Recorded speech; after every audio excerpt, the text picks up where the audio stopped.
Imagine, if you will, stepping through a shimmering veil of starlight into a realm where magic flows as freely as morning mist. The air itself seems alive with possibility, crackling with an energy that makes your fingertips tingle and your heart race with anticipation. This is Luminara, the Crystal Realm, where the very ground beneath your feet is made of polished moonstone that reflects not just your image, but glimpses of your deepest dreams. The sky above stretches endlessly, painted in hues that have no names in mortal tongues. Twilight purples that shift to silver gold, streaked with ribbons of aurora that dance perpetually overhead. 7 moons hang like luminous pearls against this celestial tapestry, each one casting its own unique shade of light upon the enchanted landscape below. The largest moon, Ether Moon, glows with soft blue radiance, while its companions shimmer in shades of rose gold, emerald, violet, amber, silver, and pure crystalline white. Your journey begins at the edge of the Whispering Woods, where ancient elven trees grow taller than cathedral spires, their bark gleaming like burnished copper in the eternal twilight. These are not ordinary trees, but the tree shepherds of old, beings of immense wisdom who chose long ago to root themselves in this sacred soil, becoming guardians of the forest's deepest secrets. Their leaves rustle with voices speaking in the old tongue, sharing stories that span millennia, tales of love and loss, of heroes and villains, of magic both wondrous and terrible.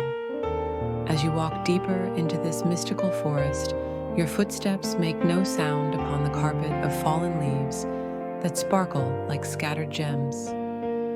Each leaf is perfectly preserved by the realm's magic, maintaining its vibrant color: ruby red, golden amber, deepest emerald, and sunset orange, creating a pathway that seems to pulse with inner light. The very air around you shimmers with motes of starlight, tiny fragments of crystallized magic that drift lazily on the gentle breeze. The fragrance of this place is intoxicating. Night-blooming starflowers that smell like dreams made manifest, silver moss that carries the scent of moonbeams, and the subtle perfume of unicorn lilies that bloom only in places where pure magic has touched the earth. Somewhere in the distance, you can hear the tinkling sound of crystal chimes, created when the wind passes through formations of naturally growing melody crystals that sing in harmonious notes. You pause beside a stream that flows not with water, but with liquid starlight. The Aurora Brook, as the Elves call it, carries within its luminous depths the dreams and wishes of all who have ever gazed upon the stars with hope in their hearts. Tiny fish swim within its radiant currents, not ordinary fish, but creatures made of condensed starlight themselves, their scales glittering like captured galaxies as they dart playfully between floating lily pads that glow with soft inner fire.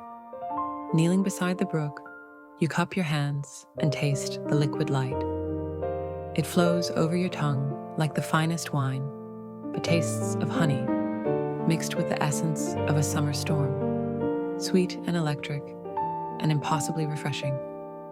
As you swallow, you feel warmth spreading through your body, and suddenly you understand that you can comprehend the language of this realm. The whispered conversations of the trees, the musical discussions of the brook, the gentle debates of the flower fairies who dance just at the edge of your vision. Standing once more, you notice movement in the deeper shadows of the forest. A figure approaches through the silver-barked trees, moving with a grace that seems to defy the very concept of earthbound motion. As the being draws closer, you see that it is one of the High Elves of Luminara, a member of an ancient race whose beauty is so ethereal it almost hurts to look upon directly. The elf is tall and slender, with skin that seems to be carved from pale jade and hair that flows like liquid silver down to their ankles. Their eyes are the color of deep forest pools touched by moonlight, holding depths of wisdom that speak of centuries spent in contemplation of the universe's greatest mysteries. They wear robes that appear to be woven from the aurora itself, fabric that shifts and changes color with each movement, now deep purple, now silver white, now the softest rose gold. Welcome, dreamer of distant realms, the elf speaks, and their voice is like music played on instruments crafted from crystallized song. I am Starweaver Elindra, guardian of the eastern reaches. The realm has been expecting you, for the crystal prophets foresaw your coming in the patterns of the dancing lights 300 years past.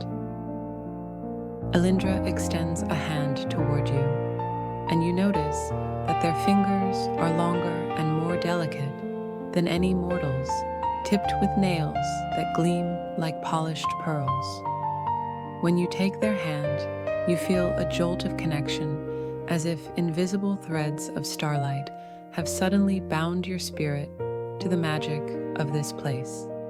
Through this touch, knowledge flows into your mind, an understanding of Luminara's history, its inhabitants, and the great purpose that has brought you here. Long ago, Elindra explains as you walk together deeper into the Whispering Woods, Luminara was not a separate realm, but part of the mortal world. It was a time when magic flowed freely through all lands, when dragons soared through every sky, and elves walked openly among humans, sharing wisdom and wonder. But as mortals began to fear magic rather than embrace it, the barriers between the worlds began to form. The great dragons, led by the Ancient One, known as Pyrrhion the Starborn, made a decision that would forever change both realms. Using their immense magical power, they lifted Luminara away from the mortal world, creating a sanctuary where magic could flourish undisturbed. But this separation came at a terrible cost. It weakened the magic in both realms, and as centuries passed, even Luminara began to fade. Now, Elindra continues, their melodious voice tinged with concern. The crystal seers speak of approaching twilight. Without a reconnection to the mortal realm, without someone to bridge the gap between worlds, Luminara will fade entirely, becoming nothing more than a beautiful dream that was once real. As if summoned by these words, the very forest around you seems to shimmer and grow momentarily transparent, like a mirage wavering in desert heat. For just an instant, you glimpse another place, a mundane world of concrete and steel, where magic is nothing more than stage tricks and fairy tales. The vision lasts only a heartbeat before the solid reality of Luminara reasserts itself. But the message is clear. This realm balances on the edge of existence. Your path winds upward now, climbing toward the crystal peaks that dominate the eastern horizon. These mountains are truly a sight to behold, enormous formations of pure crystal that have grown over millennia, their faceted surfaces catching and reflecting the light of the 7 moons in spectacular displays of color. Some peaks glow with inner fire, others pulse with cool blue radiance, and the tallest of all, Mount Luminar, shifts through the entire spectrum of light, a beacon visible from every corner of the realm. As you climb, Elindra points out the various creatures that make their homes on the mountainside. Crystalline butterflies with wings like stained glass windows flutter between formations of singing stones. Small dragons, no larger than house cats, bask on warm crystal ledges, their scales shifting color to match their surroundings. Now ruby red, now sapphire blue, now emerald green. These are the youngest of their kind, still learning to control their shape-shifting abilities. The air grows thinner as you ascend, but somehow easier to breathe, as if the very atmosphere here is more refined, more pure than what you're accustomed to. Patches of crystal moss provide cushioning for your feet, and streams of liquid light trickle down the mountainside in miniature waterfalls that create a constant symphony of crystalline music. Halfway up the mountain, you reach a broad plateau where an ancient elvish city spreads before you like a jewel box opened to reveal its treasures. This is Silvermere, the last city of the High Elves, built entirely from crystal and light. The buildings seem to grow from the mountain itself, spiraling towers that twist gracefully toward the sky, connected by bridges of solidified starlight that arch elegantly through the air. The architecture defies all earthly understanding of physics and engineering. Walls curve in impossible angles, doorways float unsupported in mid-air, and staircases spiral upward, seemingly without end, disappearing into soft clouds of luminescent mist. Gardens flourish on every level, tended by elf gardeners whose fingers can coax flowers to bloom that exist nowhere else in any realm. Blossoms that sing, the vines that paint pictures in the air with their movements, the trees that bear fruit made of crystallized laughter. In the central plaza, a fountain rises like a frozen explosion of liquid light, its droplets forever suspended in mid-air, each one containing a tiny perfect world where miniature creatures live out their lives in endless cycles of joy and wonder. Elves move through the streets with that characteristic floating grace, some walking on the ground, others drifting through the air as if swimming through invisible currents. You notice that each elf is unique in ways that go beyond mere physical appearance. Some have hair that moves like living flame. Others have skin that shifts like water, reflecting their surroundings in ever-changing patterns. Their clothing ranges from robes of woven moonbeams to armor crafted from dragon scales that gleam like mirrors. But all share those distinctive eyes, deep, wise, ancient, beyond mortal comprehension.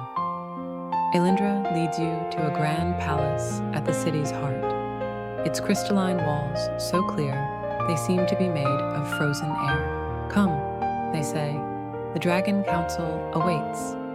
It has been many centuries since a mortal dreamer has walked these paths, and there is much to discuss. The palace doors, if they can truly be called doors, being more like controlled openings in reality itself, recognize Elindra's presence, and iris open to admit you both.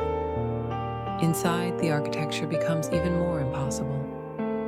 Rooms exist within other rooms. Hallways loop back on themselves while somehow still leading forward, and gravity seems to be merely a suggestion that can be accepted or declined at will.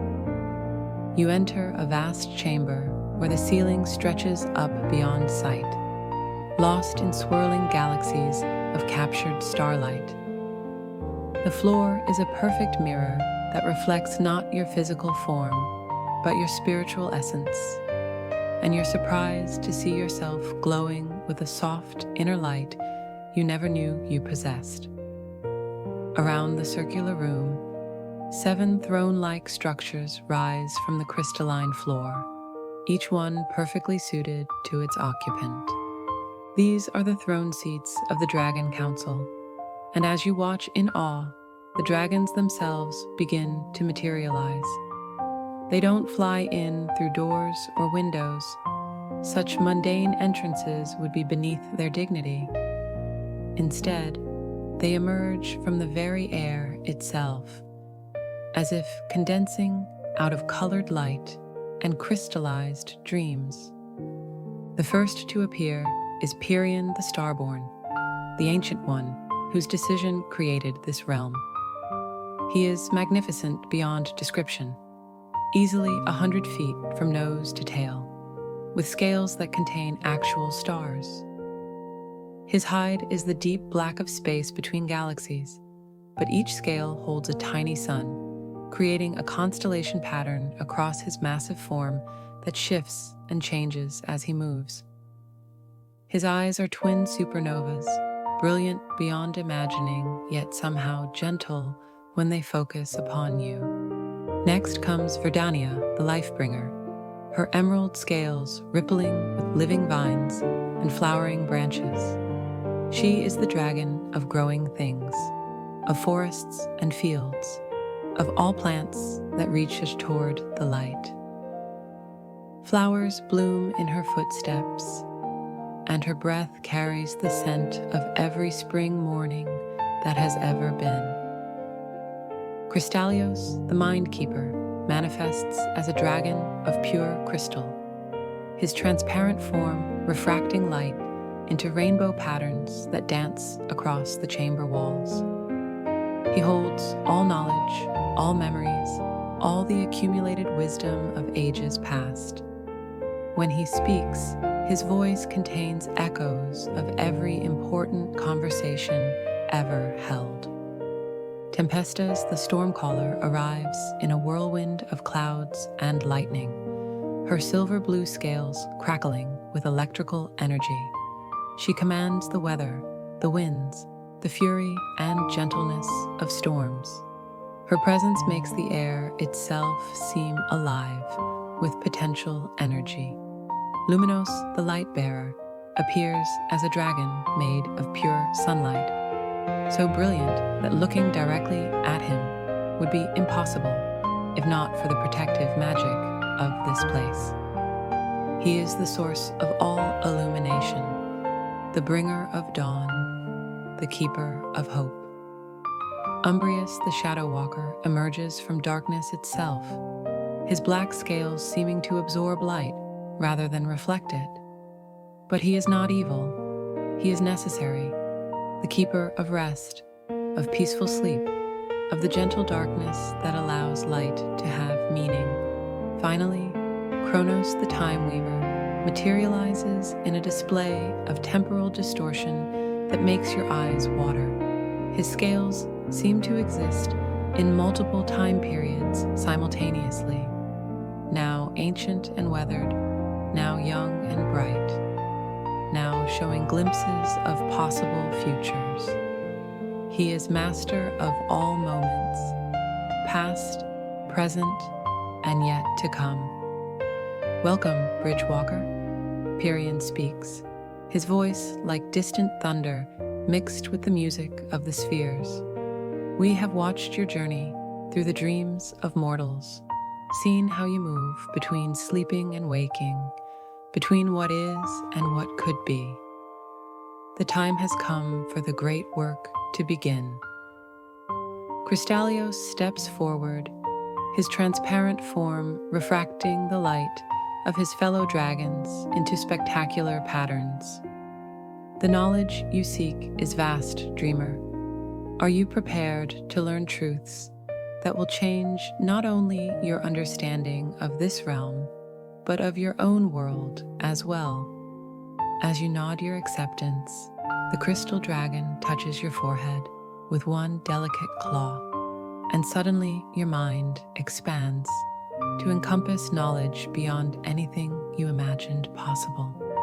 You see the true history of both realms, understand the intricate connections between magic and reality, between dreams and substance. Long before the separation, you learn the two realms existed as one, with magic and mundane reality intertwined like threads in a tapestry. Humans, elves, dragons, and all manner of magical creatures lived together, not always in harmony, but in balance. Magic flowed through everything: the growing of crops, the crafting of tools, the very beating of hearts. But as human civilization grew more complex, some began to fear magic's unpredictability. They created technologies to replace magical solutions, built walls and barriers to keep out the dangerous creatures of magic. The fear spread like a plague until entire human nations declared war on magic itself. The great dragons, seeing that their very existence was threatened, made the difficult choice to separate the realms. Using power accumulated over millennia, they lifted all the truly magical places and beings away from the mortal world, creating Luminara as a sanctuary. But magic, like water, seeks its own level. It cannot be completely contained or separated. The division weakened both realms. In the mortal world, technology advanced rapidly to fill the void left by magic's absence. But something essential was lost. Beauty became artificial, wonder became manufactured, and dreams became mere escapism rather than glimpses of possible realities. Meanwhile, in Luminara, magic flourished but began to feed upon itself, slowly consuming the very foundation of the realm. The solution, Verdania explains, her flower-scented breath carrying images of gardens where magical and mundane plants grow side by side, requires a bridge, someone who can exist in both realms, who can carry magic back to the mortal world and bring mortal creativity to Luminara. Tempestas adds, her storm winds carrying the scent of rain on both magical and mundane earth. But this bridge cannot be built of stone or steel or even crystallized light. It must be built of story, of dream, of the power of imagination to make the impossible real. You begin to understand your purpose here. You are not just a visitor to Luminara.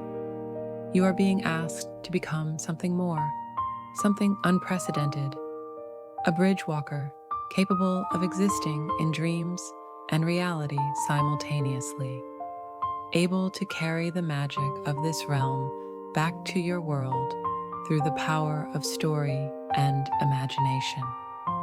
The choice is yours, Luminos says, his radiant presence warming your spirit. But know that accepting this role will change you forever. You will see both worlds differently, understand truths that others cannot perceive. You will carry responsibility for the survival of wonder itself. Before you can answer, Umbrius speaks from his pool of comfortable darkness. Rest first, dreamer. Such choices should not be made in haste. Let us show you more of our realm. Let you understand fully what you would be helping to preserve.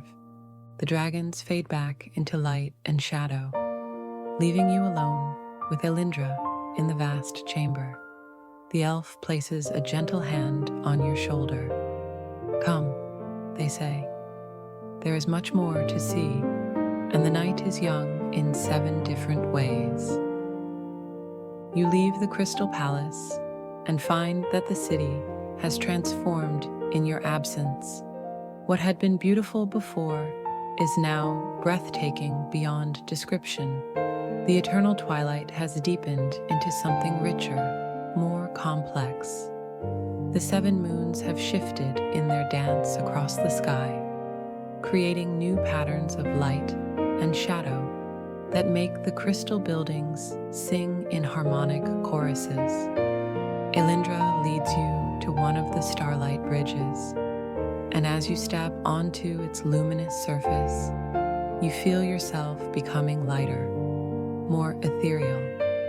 By the time you reach the bridge's center, you're floating a few inches above its surface, moving through the air as naturally as the elves themselves.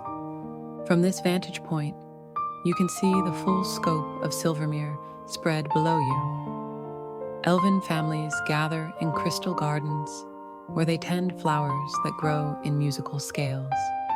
Each bloom a note, each garden a symphony.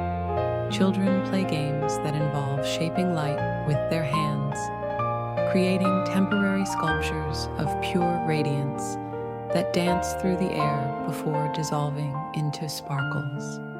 In one plaza, a group of elves practices an ancient art form, dream weaving. They stand in a circle, eyes closed, hands extended toward the center, where their combined will shapes a visible story in the air. You watch as their collaborative dream creates scenes of beauty and adventure.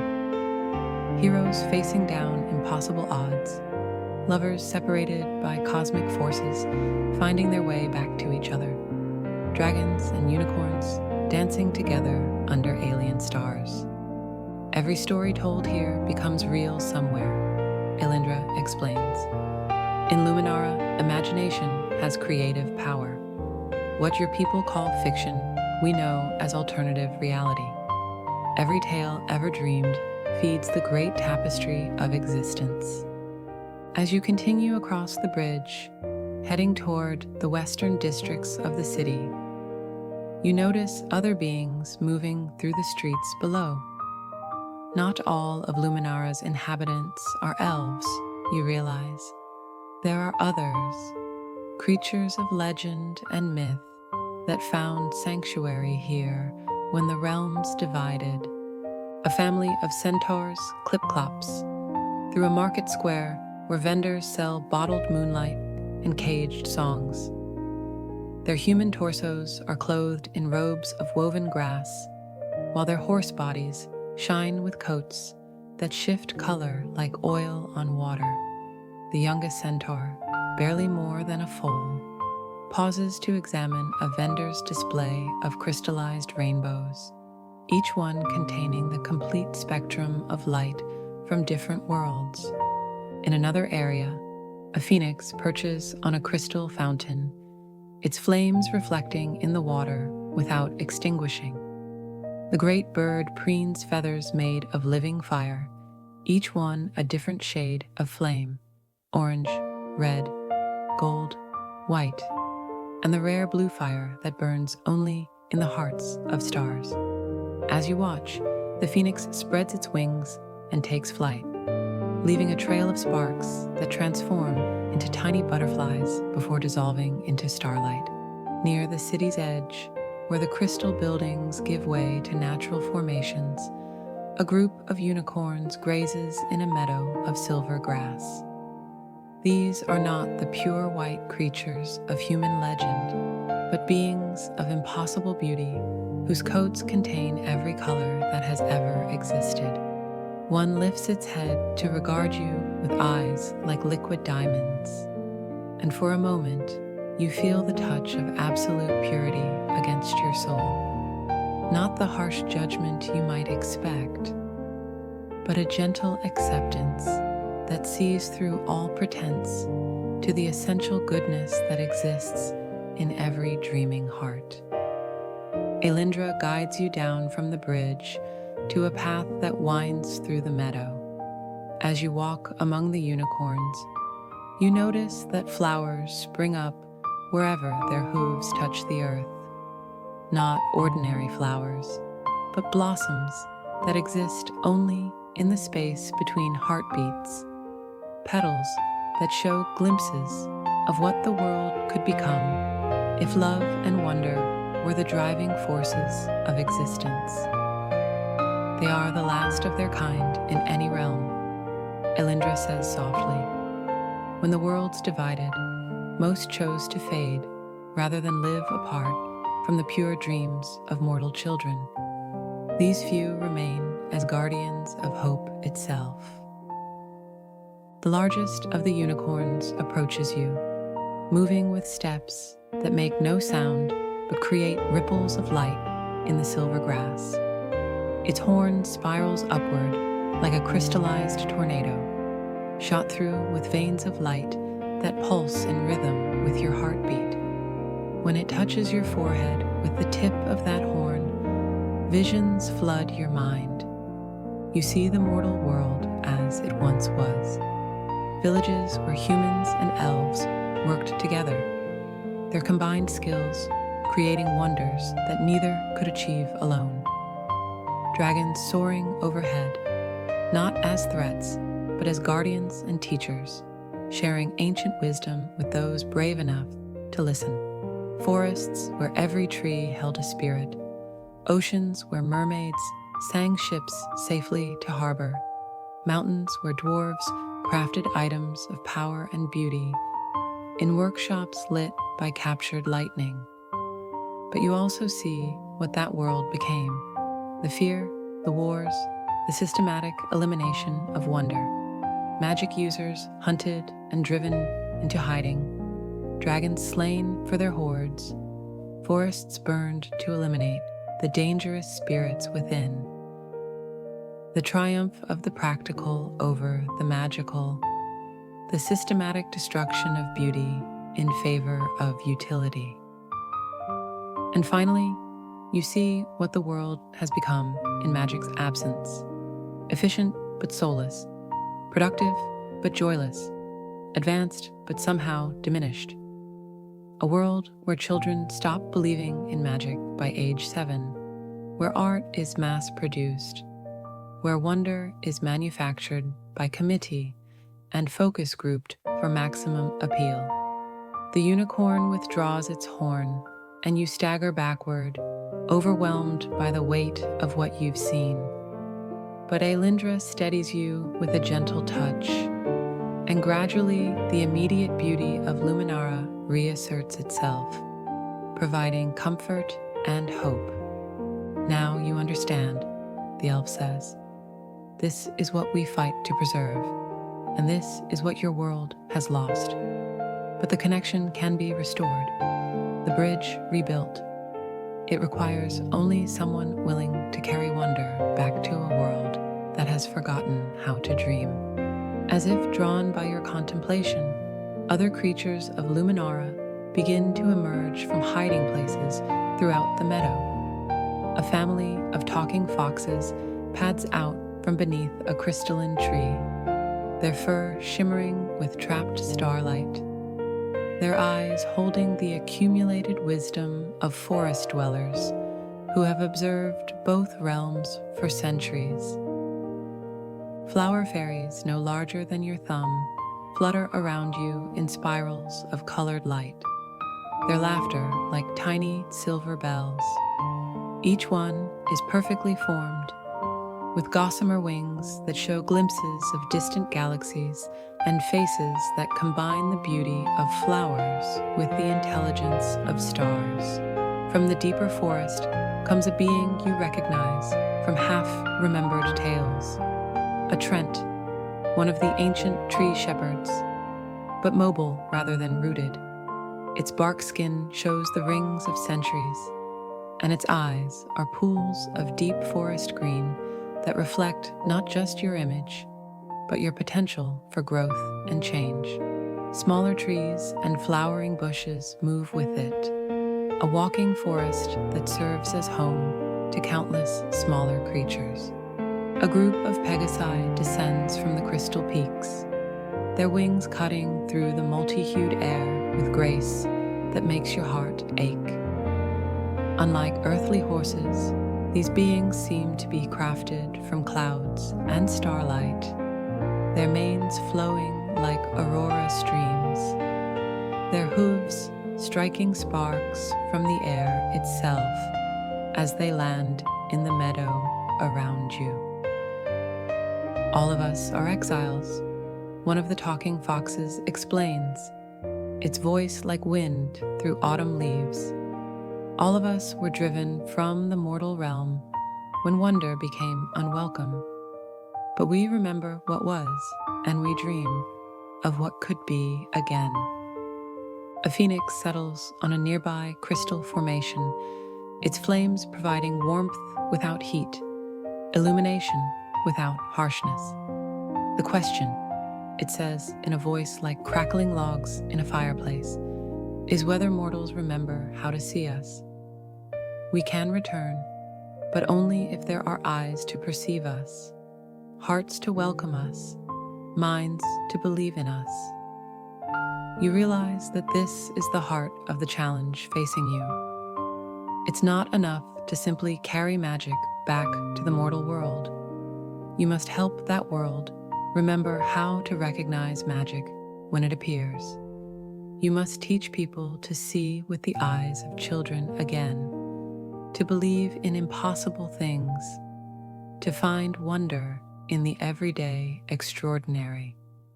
As if reading your thoughts, Alindra nods approvingly.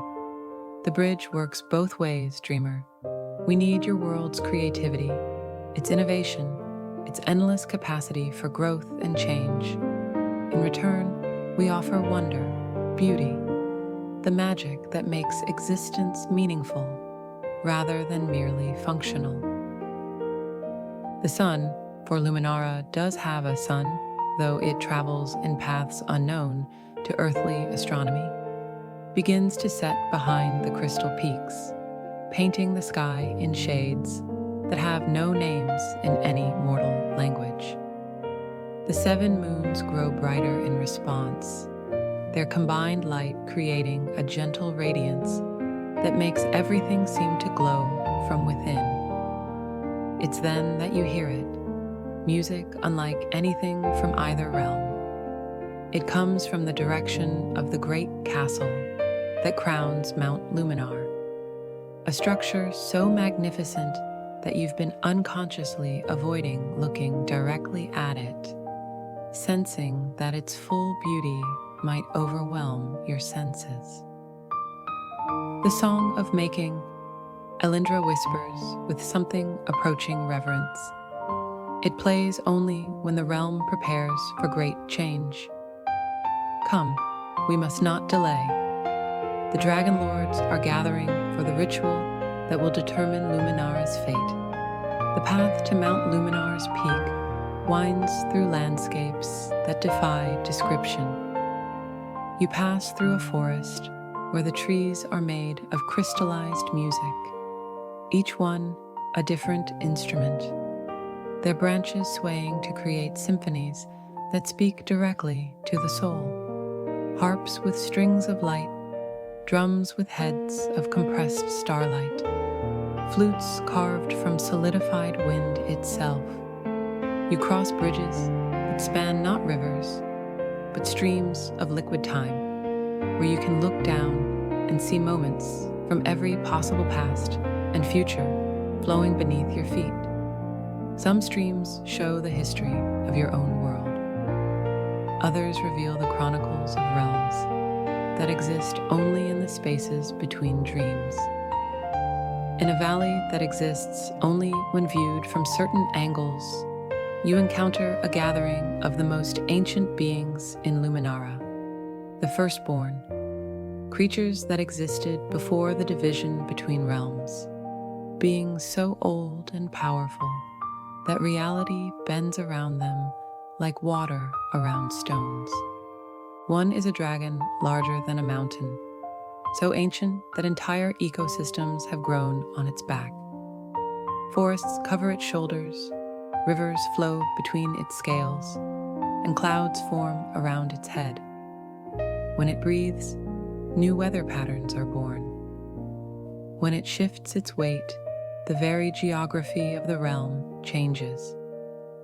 Another appears to be a giant made of living starlight, each movement creating new constellations in the sky above.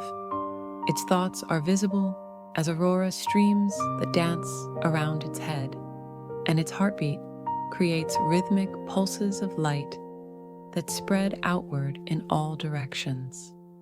The third defies easy description it seems to be composed of pure possibility, constantly shifting between every form it might take, every choice it might make, every path it might follow. Looking at it directly makes your mind reel with the infinite complexity of existence itself. The firstborn rarely involve themselves in the affairs of younger beings. Alindra explains as you hurry past, trying not to stare too openly at these primordial entities. But the crisis facing our realm affects the very foundations of reality. If Luminara fades, the damage will ripple through all planes of existence. The path grows steeper as you approach the castle, and the air itself seems to thicken with power. Every step forward requires more effort, not because of physical difficulty, but because you're moving into regions where ordinary reality gives way to something far more fundamental. The castle itself, when you finally see it clearly, is a structure that shouldn't be able to exist. It seems to be built from crystallized concepts rather than physical materials. Walls of solidified hope, towers of concentrated beauty, bridges of pure inspiration spanning gaps that exist in more than 3 dimensions. At its heart rises a spire that extends beyond the visible, reaching into realms of existence that your mind can barely comprehend. This is the axis of all worlds, the point around which every reality revolves, the place where every possible story intersects with every other. The castle's great doors, made from a single immense crystal that contains the reflection of every sunrise and sunset that has ever occurred in any realm, swing open at your approach. Inside, you find yourself in a vast chamber that seems to exist in all times simultaneously. You can see the room as it was when first built, as it is now, and as it will be in every possible future. The Dragon Council has assembled here, but they are not alone. Representatives from every species in Luminara have gathered for this momentous occasion. Elves stand alongside centaurs, phoenixes perch next to unicorns, trents tower over fairy courts, and beings you cannot even name fill every available space. At the chamber's center, rising from a pool of liquid starlight, stands the Crystal of Making, a gem the size of a house that contains within its facets the blueprints for reality itself. It pulses with inner light, each pulse representing a decision point, a moment when reality chooses which of infinite possibilities to manifest. Pirion the Starborn speaks, his voice carrying to every corner of the vast space without effort. The time of choosing has arrived. The crystal shows us that 3 paths lie before us. We may allow Luminara to fade, preserving its beauty in eternal memory, but losing its living reality. We may attempt to force a reconnection with the mortal realm, risking the destruction of both worlds if the joining fails. Or we may choose the path of the Bridgewalker, slowly rebuilding the connection through story and dream and wonder. The Crystal of Making flares brighter, and suddenly you can see all 3 futures playing out within its depths. In one, Luminara becomes a beautiful ghost, a memory of magic that grows dimmer with each passing age until only the faintest echo remains. In another, the violent reunion of realms creates chaos, magic and technology warring for dominance until both are destroyed in the conflict. But in the third vision, you see something wonderful. a gradual reawakening of wonder in the mortal world. Children discovering magic in everyday things, adults remembering how to dream, artists and writers and dreamers serving as conduits between the realms. Not a return to the old world, but the birth of something new, a reality where magic and mundane existence enhance each other rather than competing. The choice, Crystalios announces, his transparent form refracting the crystal's light into rainbow patterns, belongs to the bridge walker. Only one who exists between realms can decide how those realms should relate to each other. All eyes turn to you, and the weight of decision settles on your shoulders like a mantle of starlight. You understand now that this is why you were brought here, why your dreams carried you across the void between worlds. Every story you've ever loved, every moment of wonder you've ever experienced, has prepared you for this instant.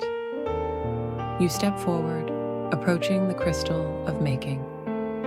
As you draw near, its surface becomes mirror smooth, showing not your reflection, but your essence. All the dreams you've ever dreamed, all the stories you've ever told or heard, all the moments when magic felt real in your world. The choice seems obvious now. The violent path would destroy both worlds, and the path of fading would preserve nothing but beautiful memories. Only the bridge walker's path offers hope for both realms. I choose the path of gradual reconnection, you announce, your voice carrying clearly through the vast chamber. I will return to the mortal world and serve as a bridge, carrying wonder back to those who have forgotten how to see it. The crystal of making flares with brilliant light, and suddenly you feel yourself changing. The transformation is not physical, but spiritual. You are becoming something new, something that can exist fully in both realms simultaneously. Part of you will always remain in Luminara, connected to its magic and wonder. But part of you will always remain in the mortal world, grounding that magic in reality, making it accessible to those who need it most. The assembled creatures of Luminara begin to sing, not with voices, but with their very beings. The melody that results is indescribable, a harmony that encompasses every possible song that has ever been or ever could be. The sound wraps around you like a cocoon of pure beauty, completing your transformation into a bridge walker. As the song reaches its crescendo, you feel knowledge flowing into your mind. Not just facts and information, but understanding. You know now how to carry magic back to your world through story and art and dream. You understand how to help others see wonder in the everyday extraordinary, how to kindle the spark of belief that allows magic to manifest. But you also understand the responsibility you're accepting. You will be guardian of wonder itself, protector of the dreams that make existence meaningful. Every story you tell, every moment of magic you create or preserve, will strengthen the bridge between worlds. The ceremony concludes as the 7 moons align overhead, their combined light flowing through the crystal chamber like liquid starlight. The beings of Luminara begin to disperse, each one touching you gently as they pass. A blessing, a farewell, a promise that they will be waiting for your stories to bring them back into the mortal world. Elindra is the last to approach you. The elf places both hands on your shoulders, and you see tears of liquid light running down their jade-pale cheeks. Remember us, Bridgewalker, they whisper. Remember the beauty you have seen here. and help others to see it too. As the chamber empties and the great crystal dims to a gentle glow, you find yourself alone with your thoughts and your new purpose. The weight of responsibility is enormous, but so is the potential for wonder. In your world, there are millions of people hungry for magic without even knowing it, seeking beauty and meaning and transcendence in all the wrong places. You will return to them carrying stories of dragons and elves, of crystal castles and singing forests, of unicorns and phoenixes and all the impossible creatures that exist in the spaces between heartbeats. But more than that, you will carry the understanding that magic was never really gone from the mortal world. It was simply waiting for someone to remember how to see it. As dawn approaches in Luminara, or perhaps it is dusk, for time flows differently here, you feel the pull of your own world calling you back. The bridge you've become allows you to exist in both realms, but your work awaits in the place where wonder has been forgotten. You take one last look around the crystal chamber, memorizing every detail, the way the light fractures through the great crystal, creating rainbow patterns on the walls, the musical whispers of wind through the crystalline architecture, the lingering traces of the harmony sung by all the creatures of magic. Then you close your eyes and let yourself drift back toward waking, toward the world that needs the stories you now carry. But you know that this is not goodbye.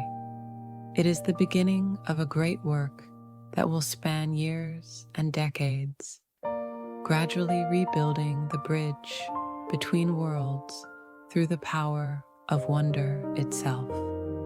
You are the bridge walker now, guardian of dreams, keeper of stories, the one who remembers what the world has forgotten and works tirelessly to help it remember again.